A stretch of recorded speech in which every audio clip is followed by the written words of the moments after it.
আমার গাড়িতে লাশ আসলো কেমন সেটা কোন? এই লাশ টাশ নিয়ে আমি পুলিশের কাছে যেতে পারবো। চঞ্চল চৌধুরী অভিনীত তাকদীর ও কারাগার দিয়ে দর্শকের মাঝে ব্যাপক সাড়া ফেলেছিলেন নির্মাতা সৈয়দ আহমেদ শাওকী। এরপর দর্শকেরাও ছিলেন অপেক্ষায় কবে নতুন সিরিজ নিয়ে হাজির হবেন এই আলোচিত নির্মাতা। অবশেষে পাওয়া গেল সেই সুখবর। আমি পুলিশের কাছে যেতে পারবো না। এখন এই ডাইনে কি করব, এরপর ওই ডাইনে কি করব। জানা যায় সৈয়দ আহমেদ শাওকী পরিচালিত নতুন ওয়েব সিরিজ গুলমোহর চরকিতে আসতে চলেছে। নির্মাতা হিসেবে এটি তার তৃতীয় ওয়েব সিরিজ আর চরকির সঙ্গে প্রথম কাজ। শুধু তাই নয়, গুলমোহর সিরিজের মাধ্যমে প্রায় ৩ বছর পর পর্দায় ফিরছেন শাওকী। তবে এটি অনেক বড় পরিসরে কাজ হতে যাচ্ছে বলে জানা যায়। আমাকে মেরে ফেললে আপনার কোনো লাভ নেই।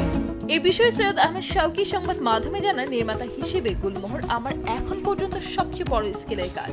এমন একটা ফিকশনের জন্য সময়টা দরকার ছিল। ভাই এই গোয়েন্দা বাদ দেন তো, ব্রেক করেন।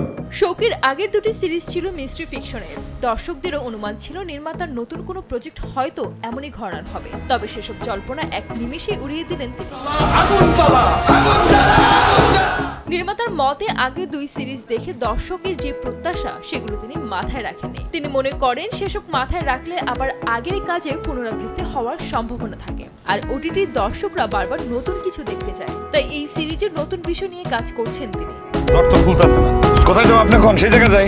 আপনি জাহান্নামে যান। শাওকীর সঙ্গে সিরিজটির গল্প, চিত্রনাট্য ও সংলাপ লিখেছেন মারুফ প্রতীক। নির্মাতা আরও জানান, আমি চেয়েছিলাম একটা ফ্যামিলি মিস্ট্রি গল্প বলতে। পরিবারের চেনা একটা পরিস্থিতি রয়েছে গল্পে। এর সঙ্গে রহস্য, সন্দেহ ও রাজনীতি জড়িয়ে গল্পটি এগিয়ে গেছে। তবে গুলমোহর সিরিজে কারা অভিনয় করেছেন, কবে মুক্তি পাবে তা নিয়ে এখনই কিছু জানার নেই। ফালতু করো ভাই, ক্যামেরা বন্ধ করো ভাই, বন্ধ করো। সানজিদ আক্তার, দেশ TV. What's more powerful than your